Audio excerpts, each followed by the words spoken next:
Bismillahirrahmanirrahim. Qala al-musannif rahimahullahu ta'ala wa adama an-naf'a bihi wa bi'ulumihi wa bikum fid dharaini amin radhiyallahu ankum. Tatmimun, menyempurnakan dari yang ketiga tentang beriman kepada kitab-kitabnya Allah. Ruwiya, diriwayatkan min hadisi Abi Dzarrin, dari hadis sahabat Abi Dzar Al-Ghifari. Qala, dia berkata, qultu, aku bertanya, ya Rasulullah, wahai Rasulullah sallallahu alaihi wasallam, fama kanat suhufu Ibrahim,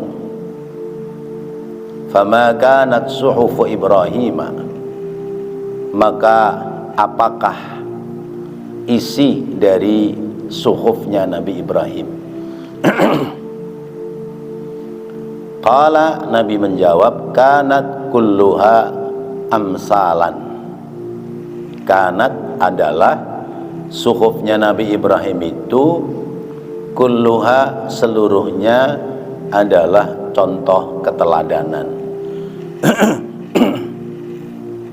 Minha, diantaranya suhufnya Nabi Ibrahim itu isinya ayyuhal malikul musallatu al-mubtala al-maghruru inni lam ab'aska litajma'ad dunya ba'daha ala ba'din walakin ba'astuka lituradda anni da'watal madlumi fa inni la aruddaha walau kana min famin kafirin.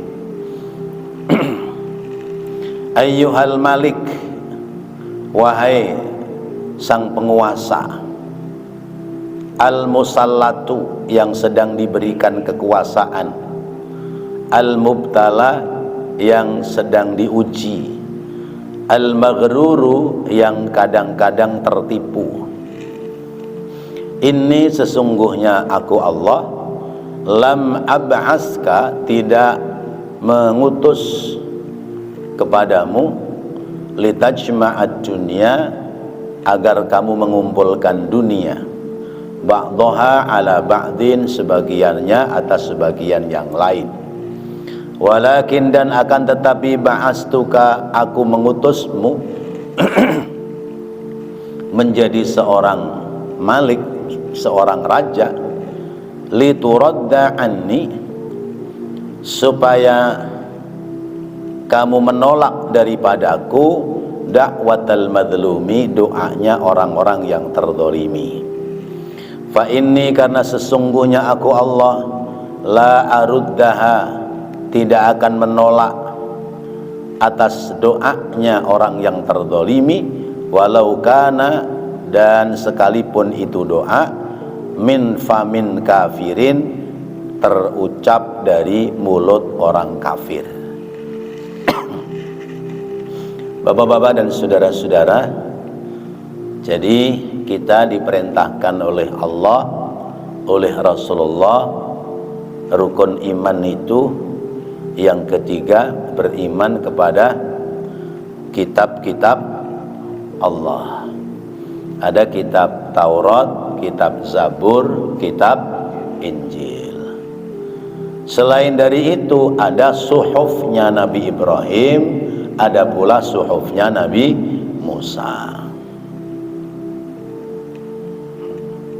Seperti di dalam surat Al-A'la, ya. Inna fi dzalika lafis suhufil ula suhufi Ibrahim wa Musa. Sesungguhnya yang demikian itu ada pada lembaran-lembaran yang dulu, ya. Lembaran-lembaran yang utama, yaitu lembaran-lembarannya Nabi Ibrahim dan lembaran-lembarannya Nabi Musa. Di antara isi kitabnya Nabi Allah Ibrahim adalah, wahai sang raja yang sedang diberikan kekuasaan, yang sedang diuji dan sedang tertipu oleh kekuasaan, aku tidak mengutusmu untuk menghimpun dunia, tetapi aku mengutusmu supaya kamu menolak, supaya kamu menggagalkan doanya orang-orang yang terdolimi. Artinya jangan sampai kamu mendolimi orang lain, sebab perbuatan dolim itu adalah perbuatan dosa. Kemudian orang-orang yang didolimi doanya tidak ditolak oleh Allah. Ya. Kata Rasulullah, ittaqu da'watal madlumi. Ya. Jauhi olehmu doanya orang-orang yang terdolimi. Lianna da'watal madlumi mustajabah. Karena doanya orang yang dianiaya, yang didolimi itu manjur, mustajab. Sekalipun yang didolimi orang luar Islam, orang yang didolimi ketika dia berdoa sekalipun dia non muslim tetap akan diijabah oleh Allah Subhanahu wa ta'ala. Ya, maka hanya dua, mendolimi atau didolimi. Ya. Bagus yang mana? Bagus mendolimi apa bagus didolimi? Iya, pilih menganiaya apa pilih dianiaya? Iya, pilihannya cuma dua. Jadi masih pilih dianiaya, ya. Karena orang yang dianiaya itu doanya menjadi diijabah oleh Allah. Orang yang menganiaya dia akan mendapatkan siksa dari Allah Subhanahu wa ta'ala. Karena besok di negeri akhirat itu, kenapa Allah mempersiapkan pengadilan negeri akhirat adalah supaya urusan-urusan di dunia antar sesama manusia yang tidak diselesaikan, nanti urusannya diselesaikan di negeri akhirat. Oleh karenanya dosa kepada sesama manusia itu lebih berat daripada dosa kita kepada Allah. Kalau dosa kita kepada Allah, minta ampunnya gampang, ya, mohon ampunnya gampang. Tapi kalau dosa kita kepada sesama manusia, minta maafnya gampang apa susah? Susah, ya. Minta maafnya susah, apalagi menyangkut harga diri. Nggak tahu dirinya dihargain berapa itu. Ya. Misalnya saya siang tadi ngomongin jelek sama Pak RW misalnya, ya. Kan baik buruknya kan ngaji kan kita, ya. Terus ini malam saya ketemu beliau, saya salaman, ya, saya rangkul, Pak RW, saya minta maaf ya, tadi saya ngomongin jelek Bapak. Berat gak tuh ngomong begitu? Berat, ya. Karena apa? Ada kekhawatiran, ya kalau dia maafin. Kalau dia langsung naik pitam, marah, emang ngomongin apa lu sama gua? Kan jadi repot. Nah itu kalau urusan menyalahi yang sifatnya tidak ada kaitan materi. Kalau menyalahinya kaitan materi bagaimana? Misalnya setahun yang lalu motornya Pak RW hilang, yang nyolong saya, ya. Setahun kemudian saya datang ke Pak RW, saya minta maaf, ya, motor Bapak hilang, yang nyolong saya. Berat apa enggak? Berat. Ya. Kata Pak RW, oh jadi kamu, oh langsung tonjok, jebret, nah, kan bisa jadi begitu. Nah, saya berniat baik Pak RW, jadi mohon maaf, saya mau minta maaf dan saya mau mengembalikan sepeda motor yang saya ambil, kan berat. Ya. Nah itu urusan sepeda motor. Nah kalau misalnya istri orang dibawa seminggu, nah, datang Pak, saya mau mohon maaf, istri Bapak yang ngilang seminggu, saya yang bawa, bagaimana itu urusan? Manjang kan? Makanya jangan gampang nyalahin sesama manusia. Hidup ini lebih baik mengalah daripada menang tapi salah, ya. Mengalah tetapi benar lebih baik daripada menang tapi salah, ya.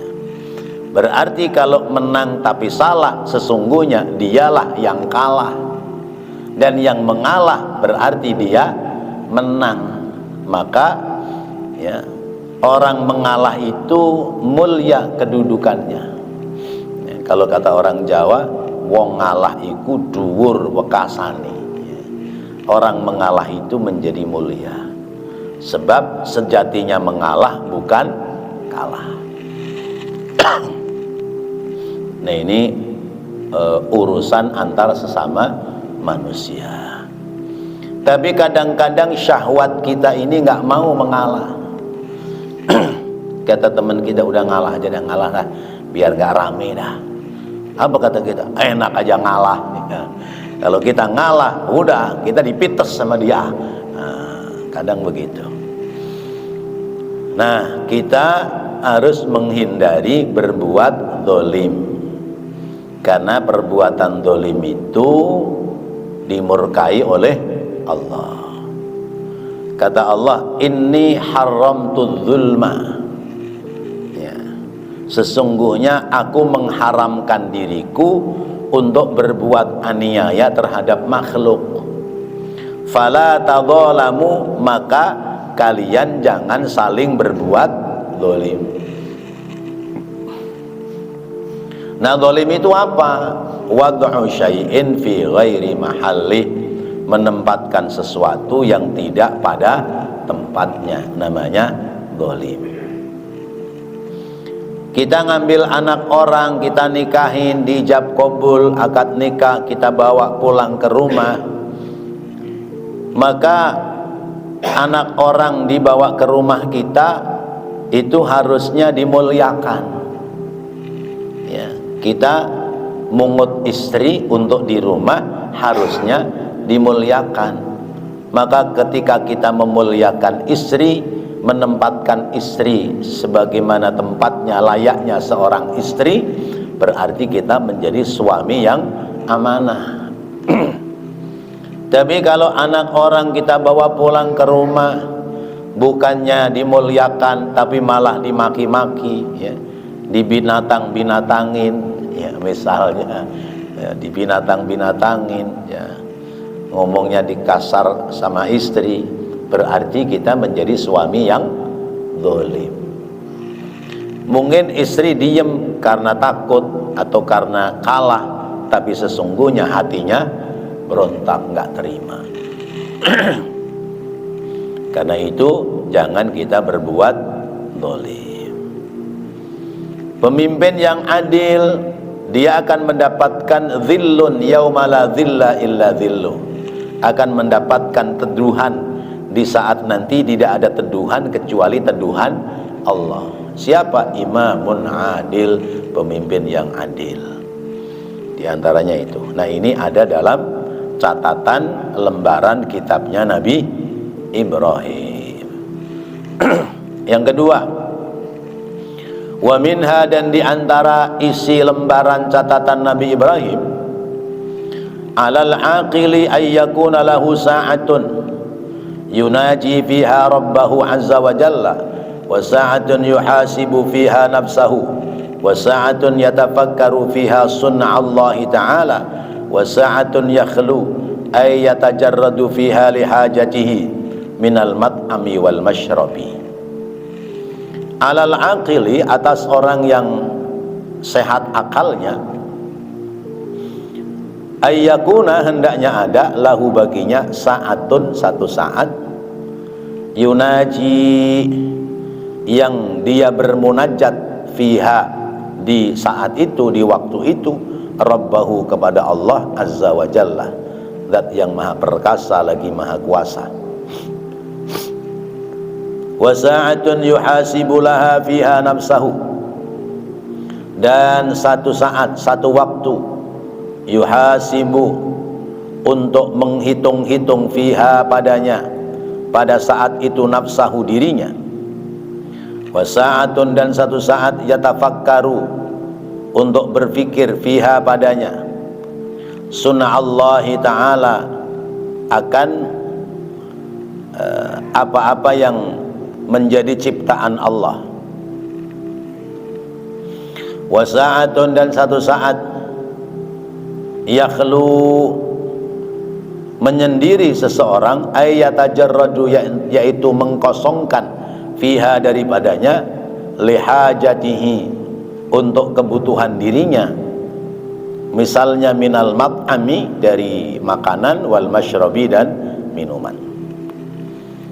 Nah, di antara isi dari suhufnya Nabi Ibrahim adalah Allah mengajarkan kepada kita bahwa kita punya waktu itu harus kita manage, ya. Kita harus bagi-bagi, ya, kita gerakkan, dan waktu itu ada bagiannya masing-masing. Pertama, ada waktu untuk bermunajat kepada Allah. Waktu untuk bermunajat kepada Allah berarti waktu-waktu yang dipersiapkan oleh kita untuk taqarrub ilallah, waktu untuk mendekatkan diri kita kepada Allah. Ya, semisal kita sholat 5 waktu, atau kita menghadiri majelis ilmu. Karena hadir di majelis ilmu sesungguhnya kita sedang ngasih makan sama roh kita. Kita ini terdiri dari 2 unsur, ada unsur roh, ada unsur jasad. Makanan jasad, nasi, ya, dan yang lainnya. Makanan roh adalah ilmu. Roh yang dipenuhi dengan ilmu, maka rohnya menjadi roh yang baik, yang bagus, yang bening, yang jernih, karena ada ilmu. Tapi kalau roh nggak ada ilmunya, lapar, kosong, jiwanya kosong. Orang yang jiwanya kosong, terombang-ambing hidupnya, nggak ada keyakinan dan kepastian dalam hidup.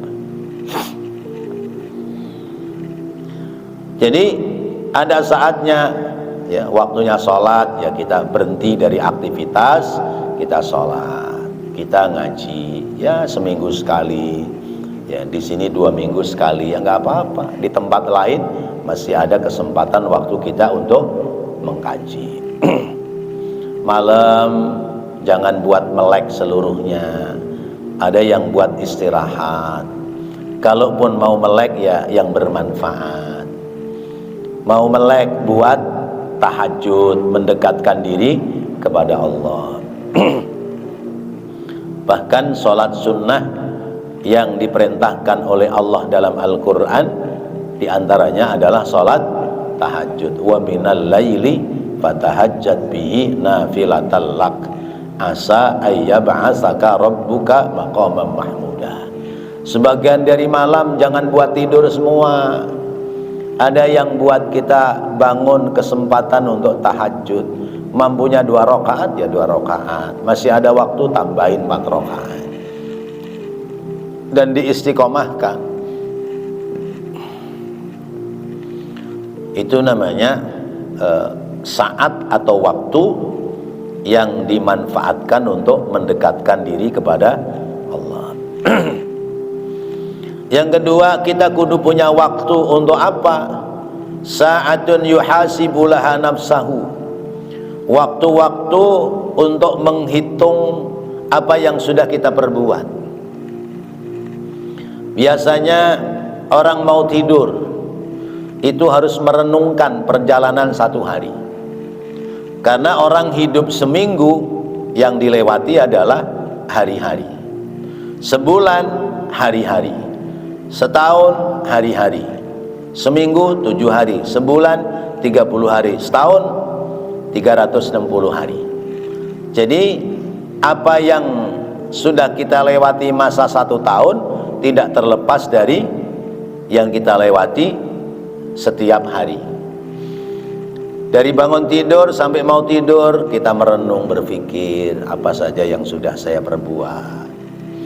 Apakah sudah banyak ibadah atau jangan-jangan masih banyak melakukan perbuatan dosa. Pantas kalau mau tidur diperintahkan untuk istighfar. Istighfar, mohon ampun kepada Allah. Kemudian mau tidur, ada orang menyakiti kita, maafkan. Ya Allah, orang-orang yang hari ini telah melakukan perbuatan dosa kepadaku, telah melakukan kesalahan kepadaku, aku maafkan ya Allah. Nah, ya seperti tadi misalnya, ya kita ngomongin seseorang, ya, yang diomongin kan nggak tahu, tapi ada dosa buat kita. Ya. Maka kalau orang itu memaafkan, berarti dosa orang yang menyakitinya telah mendapati ampunan Allah. Jadi harus ada waktu untuk muhasabah diri, ya. Tiap hari harus kita sisihkan waktu supaya kita ini tidak menjadi orang-orang yang sombong. Ah enggak, saya enggak punya dosa, dari pagi sampai malam mau tidur saya enggak berbuat dosa. Kata siapa? Kita pasti ada perbuatan dosa. Wa sa'atun yatafakkaru fiha sunna Allah, ya. Ada satu waktu yang kita ini diperintahkan untuk berpikir tentang ciptaan Allah, ya. Ciptaan Allah ini, makhluk ini luar biasa banyak, ya. Dan Allah ketika menciptakan sesuatu tidak butuh contoh. Kemudian ketika sesuatu dicipta nggak pakai materi, nggak pakai bahan baku. Allah menciptakan langit dan bumi, ada contohnya nggak? Enggak, ya. Dibikin aja udah. Nah kalau kita mau membuat sesuatu kan perlu contoh, ya. Tolong buatkan apa misalnya meja, ya. Meja yang bagaimana? Contohnya seperti apa? Ntar saya bikinin. Nah, itu kita ada contoh. Allah dalam menciptakan sesuatu nggak butuh materi, nggak butuh bahan baku, ya. Karena idza arada syai'an ayyaqula lahu kun fayakun. Kalau Allah menghendaki sesuatu, Allah berfirman kun fayakunu, jadi maka terjadilah. Tapi bukan berarti Allah kalau mau menciptakan sesuatu harus ngucap kun. Artinya apa yang dikehendaki oleh Allah, kejadiannya secepat kalimat kun.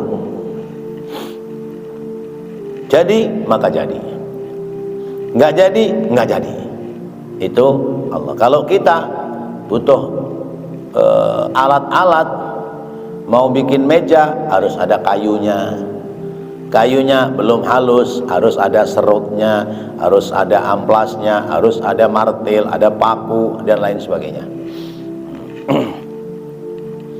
Nah, jadi ada saatnya kita merenungkan ciptaan Allah, sehingga akan sampai kepada kalimat Rabbana ma khalaqta hadza batila. Wahai Tuhan, apa yang kau ciptakan itu satu pun tidak ada yang sia-sia. Semua pasti ada manfaatnya. Hatta nyamuk ada manfaatnya, ya, kecoa ada manfaatnya, tikus ada manfaatnya. Cuman kita saja yang belum tahu manfaat dan faedah seluruh ciptaan Allah. Kemudian ada saat lagi, ada waktu lagi yang harus kita sisihkan, yaitu apa? Sa'atun yakhlu fiha lihajatihi. Ada waktu-waktu untuk keperluan kita sebagai manusia. Manusia butuh makan, butuh minum, butuh senda gurau dengan keluarga, ya. Itu kudu disiapkan waktunya, dan kita harus bisa memanage dengan baik sehingga 4 waktu itu seluruhnya akan terpenuhi. Kita ibadah terus, ya, ibadah terus, nggak mau kerja, nggak mau nikah, boleh apa enggak? Nggak boleh, ya. Puasa terus, tiap hari puasa terus, boleh nggak? Nggak boleh. Maka ada sahabat yang datang kepada Rasulullah, ya Rasulullah, kami tidak akan menikah, kami nggak mau menikah, ya, saya mau ibadah aja terus, kata yang satu. Kata yang satu lagi, saya mau puasa tiap hari. Kata Rasulullah, apakah kamu tidak melihat bahwa aku juga punya keluarga? Berarti ya ibadah terus ya tidak boleh, ya. Ya, sholat terus nggak berhenti ya nggak boleh juga, karena ada saat-saat lain yang harus ditunaikan, dikerjakan.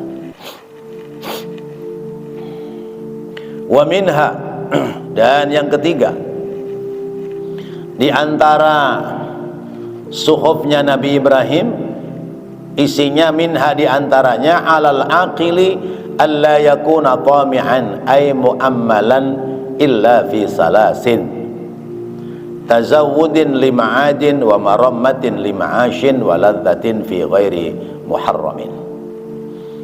Alal aqili, atas orang yang berakal, yang akalnya sehat, alla yakuna tami'an, hendaknya dia tidak menjadi orang yang tamak, ay muammalan, yaitu berangan-angan yang tidak sampai pada tujuan. Illa, kecuali fi salasin, kepada 3 hal, ya. Bagi orang yang berakal itu harus mengerjakan 3 hal. Apa itu 3 hal? Tazawudin lima'ad, berbekal untuk perjalanan persiapan negeri akhirat. Wa marammatin lima'ash, mencari rizki sebagai sumber kehidupan.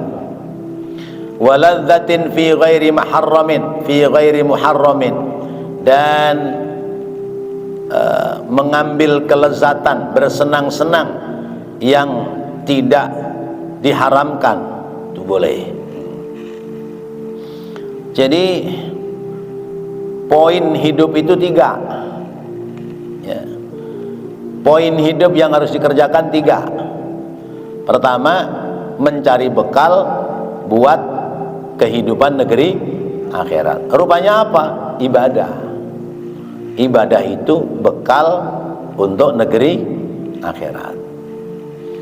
Kata Allah, wa tazawwadu fa inna khairaz zadit taqwa, berbekallah, dan sesungguhnya sebaik-baik bekal adalah takwa kepada Allah. Jadi ibadah itu tidak ditukar dengan dunia, tidak ditukar dengan kekayaan, ya. Maka keliru kalau orang kemudian mengatakan, ya Allah, saya kan sudah sholat 5 waktu tidak saya tinggalkan, tahajud saya kerjakan, duha saya kerjakan, tapi kenapa ya Allah kok saya miskin, gak kaya-kaya, sementara tetangga saya boro-boro tahajud, boro-boro duha, 5 waktu aja gak dikerjakan, tapi kenapa kaya ya Allah? Kaya miskin itu kaitannya dengan ikhtiar, usaha, ya. Kalau kita ingin kaya, ya harus usaha yang tekun, yang rajin. Tapi berkah dan tidak berkah itu baru ada kaitan dengan ibadah. Kalau urusan kaya itu tergantung bagaimana dia ikhtiar. Misalnya kita mancing, kita bawa jorang 1, teman kita non muslim, dia mancing bawa jorang 10, logikanya dapatnya ikan banyakan siapa? Banyakan yang jorangnya 10. Iya, berarti karena dia bekalnya, modalnya lebih banyak, ya, modalnya lebih banyak. Pantas kalau kemudian dia dapat ikannya minimal 8, kita dapat ikan 1 aja, wallahu a'lam. Terus jangan kita mengeluh sama Allah. Ya Allah, Engkau terasa tidak adil.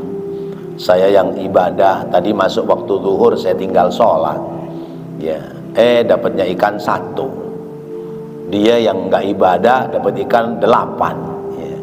Ya wajar, karena bekalnya beda, ya, semangatnya beda. Maka urusan banyak sedikitnya rezeki itu tidak ada kaitan dengan ibadah. Tapi urusan berkahnya hidup ada keterkaitan dengan ibadah. Kita boleh lihat betapa orang-orang yang sudah istiqomah dalam ibadah, hidupnya diberikan ketenangan, sekalipun nggak kaya, hartanya tidak berlimpah, tapi hidupnya tenang mengalahkan senang, karena orang senang belum tentu tenang. Orang yang dia usahanya rajin sekalipun tidak ibadah, hartanya banyak, mungkin senang hidupnya, tapi tidak ada ketenangan. Ketenangan batinnya nggak ada, karena tidak ada pendekatan diri kepada Allah. Nah, itu yang ketiga dari isi suhufnya Nabi Ibrahim. Hidup ini, poin yang kedua, marammatan lima'ash, ya, berusaha mencari rizki untuk bekal hidup. Sebab orang hidup itu butuh dunia. Maka ketika orang itu mengatakan bahwa dunia ini kan bakal ditinggal, dunia ini kan seperti bangkai, ya kan, ada itu ya, dunia itu bagaikan bangkai, maka orang yang berebut dunia berarti sedang berebut bangkai. Itu dunia yang tidak diberkahi oleh Allah, dunia yang tidak diridhoi oleh Allah. Kalau kata Sayyidina Ali, dunia ini baik buat siapa? Buat orang-orang yang berbuat baik. Dunia ini mulia bagi siapa? Orang-orang yang berpegang kepada kitab Allah Al-Quran, karena dunia ini tempat turunnya Al-Quran. Dunia ini baik buat siapa? Buat orang-orang yang meyakini bahwa di dunia ini ada malaikat-malaikat yang selalu beristighfar kepada Allah.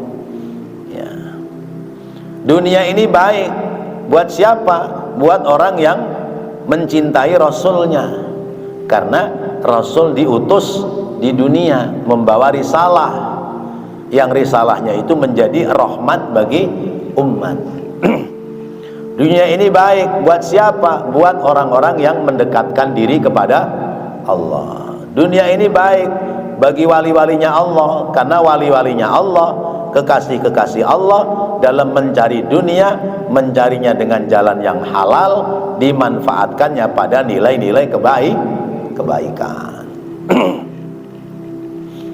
Jadi tidak selamanya dunia ini buruk, ya. Dunia buruk bagi orang-orang yang berbuat keburukan. Bagi orang-orang yang berbuat kebaikan, dunianya menjadi nilai kebaikan. Kemudian kalau rezeki kita sudah kita dapati, maka kita boleh ladzatun fi ghairi muharramin, ya. Ada istilah hidup ini perlu dinikmati, ya. Hidup perlu dinikmati. Kita bisa beli mobil, udah bisa beli mobil, ya nikmati itu mobil, nggak usah disimpan mulu, ya, takut lecet, takut rusak, ya, ujung-ujungnya ke sono kemari naik ojek, ya, nikmati itu mobil buat silaturahim, buat ngaji, buat ibadah, silakan. Kita beli sepeda motor baru, nggak usah sayang-sayang, musim hujan nih ngaji, ntar pakai motor yang jelek aja dah, nggak usah, ya, jalanin aja. Yang baru juga lama-lama jelek, ya, udah pakai aja. Itu namanya ladzatun fi ghairi muharramin, mengambil kelezatan dari apa yang kita miliki tetapi tidak untuk jalan yang haram. Ya. Bahasa kita yang paling ringan, hidup itu nikmatin aja, ya. Nikmati apa yang sudah menjadi milik kita, kita nikmatin lah. Jangan apa-apa sayang, apa-apa sayang, ya. Sepanjang cara menikmatinya tidak dengan jalan yang haram. Kita ngumpulin duit sudah banyak, teman-teman pada berangkat umroh, ya udah bismillah, daftarin diri berangkat umroh. Berapa itu umroh? Ya mungkin sekitar 20 sampai 30 juta, ya. Duitnya sudah ada, longgar, ya. Kalau buat berangkat tidak menjadi kecingkrangan, nggak ngutang sono kemari, udah daftar umroh. Itu namanya ladzatun fi ghairi muharramin, ya. Kali-kalilah biar naik pesawat, ya, kali-kali bisa ibadah di depan Ka'bah. Itu namanya mengambil kenikmatan, ya, yang tidak dengan jalan yang haram. Sampai ada ungkapan la israfa fil ibadah. Kalau buat ibadah itu nggak ada kata israf, ya. Ada santunan yatim, orang nyumbang 1 juta, ya. Kita ada rezeki nyumbang 5 juta, 10 juta, itu la israfa, bukan israf, itu bukan berlebih-lebihan, ya. Karena yang buat nyumbang ada, kecuali duit cuman 3 juta itu juga buat daftar kuliah anak misalnya, ya. Gaya-gayaan, ya. Orang pada nyumbang yatim ya 5 juta, dia 3 juta sumbangin semua, besok anaknya nggak jadi kuliah. Jadi menikmati hasil jerih payah boleh, tapi tidak pada hal-hal yang diharamkan. Qauluhu marammatin bi fatahatin wa tasydidil mimi. Ucapannya marammatin dengan fathah dua-duanya, yaitu, ya, dengan fathah seluruhnya, mim fathah, ra fathah, mim yang kedua fathah, ya, wa tasydidil mimi, dan tasydid mim yang kedua, ai islahin, yaitu membaguskan, marammatin lima'ashin, membaguskan, ya, ya, mencari yang baik untuk perjalanan hidup. Jadi bahasa kita merubah nasib, ya, ya. Maka urusan nasab nggak usah ribut, ya. Yang dipikirin jangan urusan nasab, tapi yang dipikirin urusan nasib, ya. Nasib kita itu bagaimana ini? Itu urusan nasab masih dibawa kemana-mana, ya, jadi perselisihan. Itu yang ketiga. Yang keempat, wa minha wa 'alal 'aqili ay yakuna basiran bi zamanihi muqbilan 'ala sya'nihi hafizan li lisanihi, ya. Wa man 'adda kalamuhu min 'amalihi qalla kalamuhu illa fima ya'nihi bi fathi awwalihi min babi rama, ay ma yata'allaqu inayatuhu bihi, kama qala Ibnu Hajar fi Fathil Mubin. Qala Abu Dzar aidan, qultu ya Rasulullah fama kanat suhufu Musa. Ini sudah yang lain. Suhufnya Nabi Ibrahim yang keempat isinya bahwa orang yang berakal hendaknya dia melihat zamannya dalam menghadapi zaman dan keadaan, hafizan li lisanihi, dia bisa menjaga lisannya. Kita hidup itu di zaman apa? Maka kita harus bisa menempatkan diri kita. Wa man adda kalamuhu, siapa orang yang menghitung-hitung ucapannya, min amalihi, dari perbuatannya, qalla, maka akan sedikit kalamuhu, ucapannya, illa, kecuali fima ya'nihi, terhadap apa-apa yang bermanfaat, bi fathi awwalihi, dengan fathah awalnya, yaitu ya, min babi roma, ya, masuk dalam bab roma, roma yarmi, ya. Ana yakni, ay yakni ma yata'allaku, apa-apa yang tergantung, inayatuhu, kepentingannya, bihi, padanya. Sebagaimana ucapan Imam Ibnu Hajar dalam kitab namanya Fathul Mubin. Jadi yang keempat, orang hidup itu harus mengikuti zaman, ya, tapi tidak boleh tergerus oleh zaman. Ya, kita ini kan udah melewati berapa zaman, dari zaman kuda gigit besi sampai zaman kuda gigit roti, ya. Ya, dari zaman baheula, zaman kita nggak kenal telepon, nggak kenal, ya, alat komunikasi, ya, sampai melewati kita, ya. Dulu ada telepon umum, telepon juga alat mencetnya nggak dipencet tapi diputer. Ya, zaman dulu tuh, ya. Terus pakai digit dipencet. Ya, zaman telepon melewati zaman lagi namanya zaman pager.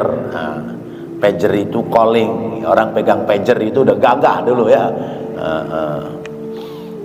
Zaman pager hilang, muncul zaman HP jadul, HP Anukil, Nokia jadi Anukil. Dulu apa itu mereknya, Ericsson, Sony Ericsson, segini HP-nya. Wah, gagah banget itu, ya. Sekarang zaman tablet, tab, ya. Masya Allah. Nanti zaman apa lagi? Nah, dulu zaman sekolah, ya, Pak RW dulu zaman sekolah mungkin masih ngalamin nggak ada buku tulis, pakai grip, ya. Sekolahnya namanya SR, sekolah rakyat, ya. Ya, yang sekarang umurnya 70-an, ya, sabak, ya, papan grip, ya. Mulai ada buku tulis, buku bacaan, buku bacaan sekarang semacam-macam. Nah, itu berarti kita sudah melewati beberapa zaman. Nah, hidup itu ada fase-fase, ada zaman dan masa. Kita tidak boleh tertinggal oleh zaman, tetapi kita tetap harus mengedepankan imtak, ya, iman dan takwa, ya. Karena menghadapi iptek, ilmu pengetahuan dan teknologi, itu yang harus kita pegang adalah imtak, iman dan takwa. Kalau kita nggak punya pegangan iman dan takwa, kita tergerus oleh perubahan zaman. Nah, itu ada dalam catatan suhufnya Nabi Ibrahim. Kita harus bisa jaga lisan. Zaman sekarang tidak sekedar jaga lisan, tapi jaga jari jemari, ya. Jari jemari kita harus kita jaga supaya kita tidak melakukan hal-hal yang salah. Kalau orang itu berpikir tentang ucapan bisa menjadi bahaya, maka orang sedikit berucap tapi lebih banyak beraktivitas. Dan itulah hal-hal yang ada dalam kitabnya Nabi Ibrahim alaihis salam. Wallahu a'lam bissawab. Mudah-mudahan menjadi ilmu yang bermanfaat. Amin ya Allah ya rabbal alamin. Rabbana taqabbal minna innaka antas samiul alim wa tub alaina innaka antat tawwabur rahim. Rabbighfir warham wa anta khairur rahimin. Wa sallallahu ala sayyidina Muhammad wa ala alihi wa sahbihi wa sallam. Walhamdulillahi rabbil alamin. Wassalamualaikum warahmatullahi wabarakatuh. Tolong dipencet dulu, dimatikan dulu.